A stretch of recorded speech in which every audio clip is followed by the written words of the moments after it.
Unemployment. Unemployment is defined as the condition when the people who are willing to work, जो काम करना चाहते हैं, at prevailing wages, जो अभी सैलरी चल रही हैं उसी सैलरी पे वो काम करना चाहते हैं, फेल टू फाइंड जॉब्स, फिर भी उन्हें नौकरी नहीं मिल रही.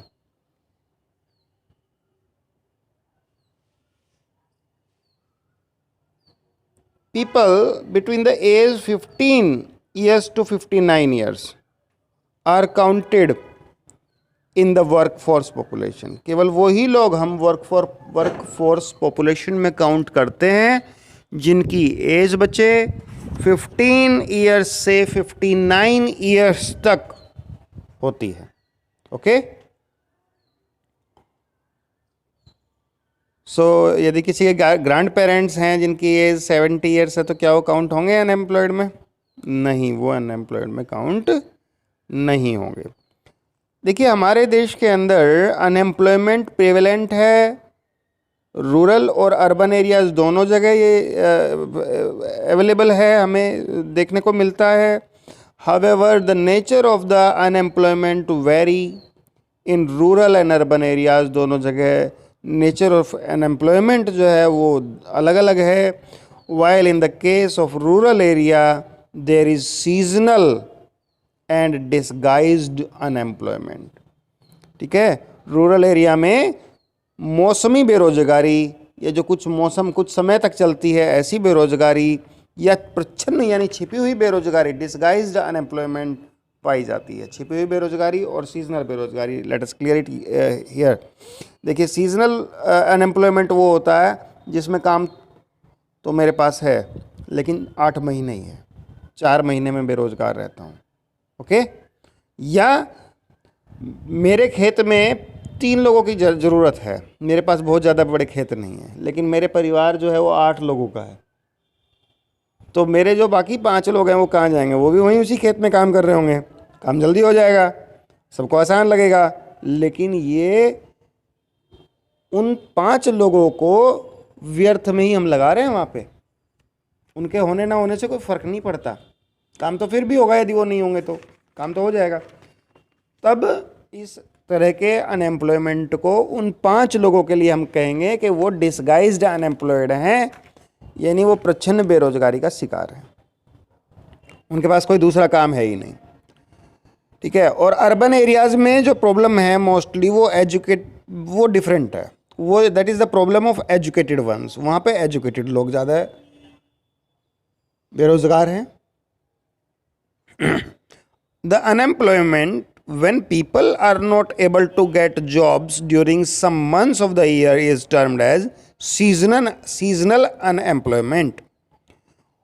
People who are dependent on agriculture usually face such kind of problem. समझ रहे हो बेटा?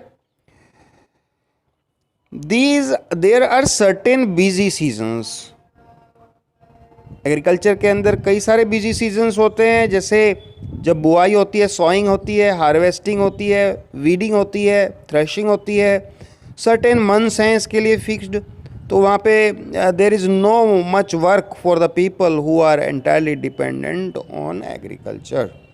पूरी साल वहाँ पे पर्याप्त काम उतना नहीं होता है. जबकि in case of disguised unemployment people appear to be employed. लोग दिखाई पड़ते हैं कि हाँ भाई ये भी काम पे लगे हुए हैं. These people have agricultural plots where they find work. This usually happens among family members who are engaged in the agricultural activities. Here the services of the 5 people are needed to work, but it engages 8 people. ज़्यादा लोग लगे होते हैं. 3 people are extra.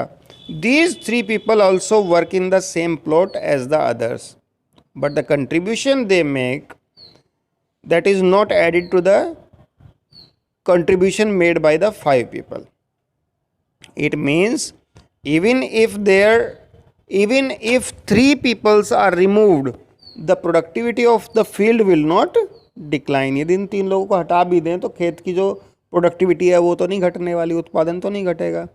Field requires the services of 5 people only, and so the 3 extra people are disguisedly unemployed. Okay. अच्छा, in case of urban areas, educated unemployment has become a common affair. A large number of youth will with malnutrition, graduation, and matriculation, graduation, and post graduation degrees fail to find jobs. उसको भी job नहीं मिल पाती. जो पढ़े हुए हैं, पढ़े लिखे हैं, तो शिक्षित बेरोजगार हैं वहाँ पे.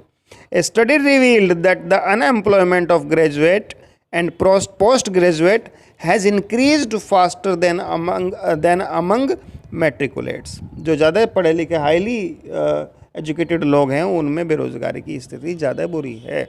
A paradoxical manpower situation is witnessed as surplus of manpower in certain categories coexist with shortage of manpower in others. देखिए, एक तरफ तो लोग बेरोजगार हैं और दूसरी तरफ ऐसी कुछ कैटेगरीज हैं जहाँ पर के लोगों के पास में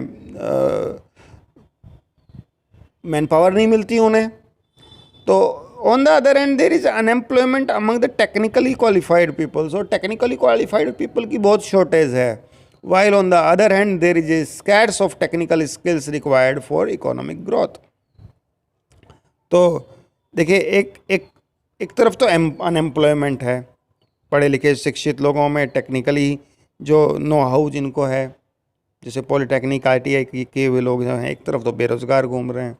और दूसरी तरफ हम देखें इंडस्ट्रीज़ की हम बात करें, उनके एंगल से देखें तो उनको स्किल रिक्वायर्ड है, लेकिन उनके पास स्किल है ही नहीं, वहाँ पे लोग अवेलेबल नहीं हैं. तो जो म्यूचुअली ये कॉन्ट्राडिक्टरी कंडीशन पैदा होती है, इसमें इकोनॉमिक ग्रोथ बहुत हैम्पर होती है, उसका नुकसान होता है.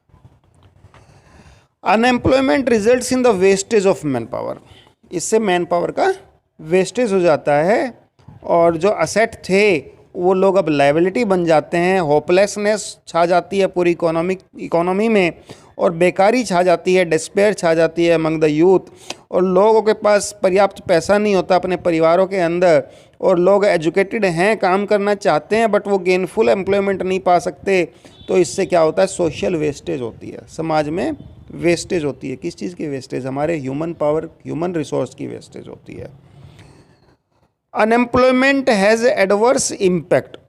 हमारी पूरी इकोनॉमी की जो ओवरऑल ग्रोथ है उसके ऊपर बहुत बुरा प्रभाव डालता है अनएम्प्लॉयमेंट. इससे यदि अनएम्प्लॉयमेंट ज़्यादा है तो ये इंडिकेटर है इस चीज़ का कि इकोनॉमी डिप्रेशन की शिकार है. जो हमारे रिसोर्सेज हैं वो वेस्ट हो रहे हैं, और जो कि वो रिसोर्स वेस्ट हो रहे हैं हमारे, जिन्हें हम बहुत गेनफुली, बहुत पॉजिटिवली एम्प्लॉय कर सकते थे और अपनी इकोनॉमी का लाभ कर सकते थे. Large number of people who work on low income and productivity are counted as employed. यहाँ भी एक समस्या है कि जो बहुत स्किल्ड व्यक्ति है और वो लो इनकम के किसी काम में उसे लगना पड़ रहा है क्योंकि उसे वहाँ रोज़गार नहीं मिल रहा अपने स्किल के अकॉर्डिंगली, तो they seem to work throughout the year. पूरे साल लगता है कि वो काम कर रहे हैं जैसे in terms of their potential and income, लेकिन वो अपनी पोटेंशियल और इनकम के हिसाब से यदि देखें उनका पोटेंशियल कितना है और कितनी इनकम उनकी होनी चाहिए और कितनी है, तब हम देखेंगे कि जितनी रिक्वायर्ड है उससे वो बहुत कम पा रहे हैं. Work that they are doing appears forced upon them. और जो काम वो कर रहे हैं ऐसा लग रहा है कि जैसे उन पर थोप दिया गया है, उनकी व्यवस्था है वही करते रहना. तो ये तो बहुत घातक है कि जो पुअर पीपल हैं हमारे देश के, एक्चुअली वो बेकार तो बैठ नहीं सकते. कोई गरीब परिवार का बच्चा है, बहुत पढ़ा लिखा है, यदि उसको बहुत काबिल भी है, पढ़ लिख गया किसी तरह से सरकारी मदद से या जैसे भी वो एजुकेटेड है, लेकिन वो घर में आइडल तो नहीं बैठ सकता नौकरी की तलाश में, है ना. तो ऐसी में क्या होगा, वो किसी ऐसी एक्टिविटी में लग जाता है जो अपने अर्निंग पोटेंशियल से बहुत नीचे की एक्टिविटी होती है. जितना वो कमा सकता है उससे नीचे, बहुत नीचे की जॉब भी वो एक्सेप्ट कर लेता है, और उनकी जो इनकम है केवल इतनी होती है कि वो सब्सिस्टेंस लेवल ऑफ लिविंग वो पा सकता है कि उससे वो सिर्फ जीवित रह सकते हैं, निर्वाह कर सकते हैं, अपना पेट भर सकते हैं किसी तरह बहुत मुश्किल से, और ये भी कुल मिला के बहुत अच्छी स्थिति नहीं होती. देखिए प्राइमरी सेक्टर में एम्प्लॉयमेंट स्ट्रक्चर जो है वो सेल्फ एम्प्लॉयमेंट वहाँ पे ज़्यादा है। प्राइमरी सेक्टर जो हमारा है जैसे एग्रीकल्चर वगैरह है उसमें सेल्फ एम्प्लॉयमेंट ज़्यादा है वहाँ पे, माइनिंग और दूसरे बहुत सारे काम हैं। Entire family give their contribution in the field, खेतों में पूरा परिवार काम करता है और जबकि पूरे परिवार की वहाँ पे ज़रूरत नहीं होती। ठीक है, तो अभी आगे देखते हैं। Concept of sharing of work in the field and the reduce the hardship of employment in the rural sector। ठीक है, कठिनाई कुछ कम हो जाती है, ज़्यादा लोग वहाँ खेत में काम करते हैं तो, बट इससे लोग जो परिवार की गरीबी दूर नहीं होती। अल्टीमेटली हमारा जो सरप्लस ऑफ लेबर है हर घर से वो माइग्रेट, आखिर में क्या होता है जब वो बहुत ज़्यादा परेशान हो जाते हैं वो माइग्रेट करते हैं। वो देखिए जो 3 एक्स्ट्रा लोग हमने बताए थे एग्रीकल्चर में होते हैं, मान लिया फॉर एग्जांपल हमने एग्जांपल लिया था, एक परिवार में 8 जने हैं, 5 लोग के लिए रोज़गार है और तीन वहाँ पे डिसगाइज्डली एम्प्लॉयड हैं। ओके, तो वो लोग 3 वहाँ से माइग्रेट करके यदि शहर में चले जाते हैं तो वहाँ पर जाकर उन्हें कुछ पॉजिटिव रोज़गार के अवसर मिल जाते हैं, राइट। तो most labour absorbing sector of the economy is agriculture. निश्चित रूप से सबसे ज़्यादा लोगों को रोज़गार देने वाला सेक्टर है एग्रीकल्चर। रिसेंट ईयर्स में एक डिक्लाइन देखने को मिला है in dependence of population on agriculture, लेकिन अभी थोड़ा सा कुछ रोज़गार के अवसर पैदा हुए हैं बिकॉज ऑफ डिसगाइज्ड अनएम्प्लॉयमेंट, जो कि हमने पहले बताया। डिसगाइज्ड एम्प्लॉयमेंट की वजह से भी, ठीक है, एग्रीकल्चर में ज़्यादा लोग एब्जॉर्ब्ड हैं और कुछ सरप्लस ऑफ लेबर जो है वो शिफ्ट हो गई सेकेंडरी सेक्टर में और टर्शियरी सेक्टर में, जिनका विकास धीरे धीरे हो रहा है, रोजगार के अवसर जहाँ डेवलप हो रहे हैं। इस तरह से हमारी जो स्मॉल मैन्युफैक्चरिंग यूनिट्स हैं वो भी हमारे लोगों को रोज़गार दे रही हैं और बहुत सारे नए नए सर्विसेज आ रहे हैं, नए नए क्षेत्र आ रहे हैं जो डेवलप हो रहे हैं, जैसे बायोटेक्नोलॉजी, इंफॉर्मेशन टेक्नोलॉजी, वहाँ भी लोगों को रोज़गार मिल रहा है। हमारे देश में एम्प्लॉयमेंट जनरेशन नो डाउट हो रहा है, बट पॉपुलेशन जो बढ़ रही है वो उससे भी ज़्यादा तेज़ी से बढ़ रही है। तो हमें अपने एम्प्लॉयमेंट जनरेशन पर ध्यान देना चाहिए। हमारे जो उद्योग हैं वो रोज़गार परक उद्योग होने चाहिए और ग्रामीण क्षेत्रों और शहरी क्षेत्रों में, दोनों ही क्षेत्रों में स्मॉल स्केल यूनिट्स जो हैं वो लगाई जानी चाहिए ताकि ज़्यादा हमारी लेबर एब्जॉर्ब हो सके। क्लियर है ना? Thank you so much, that's all for this chapter. Thank you.